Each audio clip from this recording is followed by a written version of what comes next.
All the friends I've ever made have been kinda weird. They take interest in things that most people really shouldn't. One of my best friends, Nick, is practically obsessed with school shootings. Another friend, Amber, also takes an interest in school shootings, but she's more violent than Nick and will hate someone the second they do something to anger her. They don't really matter to the story, but they're friends with the friend this story's about. Her name is Lindsay. Lindsay likes cannibalism. She likes the idea of it, and she likes the idea of being eaten. Well, at least she says she does. I never thought that she would act upon it. She's the type of person to say something like that to seem quirky, never actually mean it. This year, in the beginning of school, we were assigned a project in science. The teacher said we could do it on literally anything we wanted. It didn't even have to be school appropriate. Of course, however, most of the other people did things like video games, homework, or pets. We were able to work in groups. Lindsay wanted to work with me and a few other friends in the class. The project we did was why humans have negative reactions to things not normal. Lindsay suggested we do cannibalism.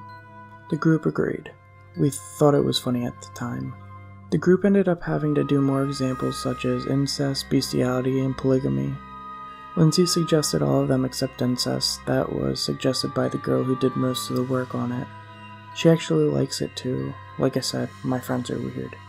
Well, anyways, before we had kind of broken up to do each example, we were all gonna do cannibalism. We used the Chromebooks given to us by the school to do research. We looked on Wikipedia and other various websites. We looked at stories and actual reports on it happening. Some due to drugs like bath salts and others for romantic reasons. Lindsay found a website called Cannibal Kanish.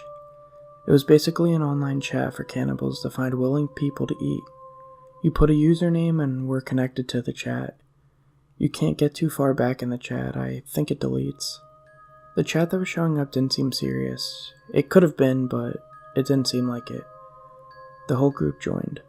We named ourselves student and a number. Lindsay was 1, the incest girl was 2, I was 3, and another member was 4.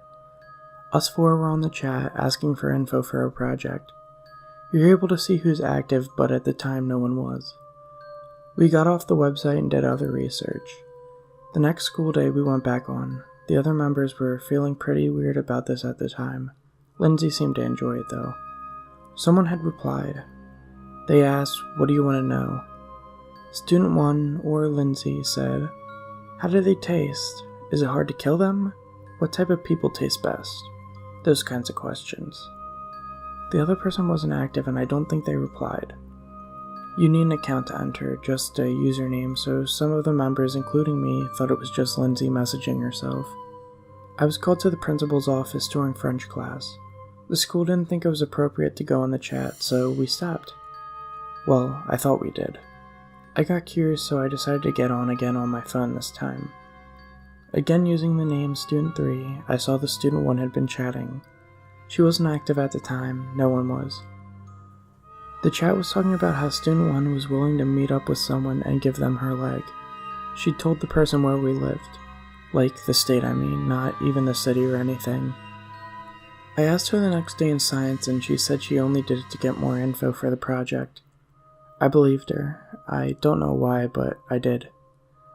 We finished the project and got somewhere in the high 80s, pretty good considering how much we fooled around during the project. A week after the project ended and we had turned it in, Lindsay didn't come to school. But this was normal for her. She was either sick or at therapy. A few days later and she still wasn't in school. Her mother was never the best, often not caring about her and yelling constantly. We began to fear that her mother did something.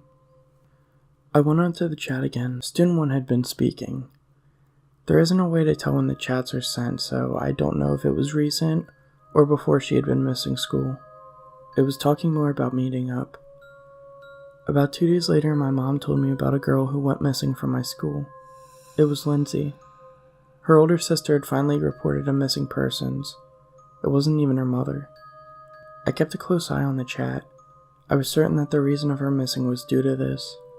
Some of the chats Student 1 sent was talking about how the person could take and eat her right leg. A week later, and a week of checking the chat constantly, Lindsay was found. She seemed like she collapsed near a cafe. She was found by the owner of the cafe. It seemed like she had been tortured and not fed. She had tear streaks coming from her eyes and she seemed exhausted. The police report came on the news. It said she had run away from her kidnapper. Her right hip and ankle were broken. I was freaked out. I couldn't tell the police because they would have investigated and probably found that 2 of my friends were obsessed with school shooters. I didn't want to get them in trouble. I checked the chat again. The other person sent, "Come back." I need new friends.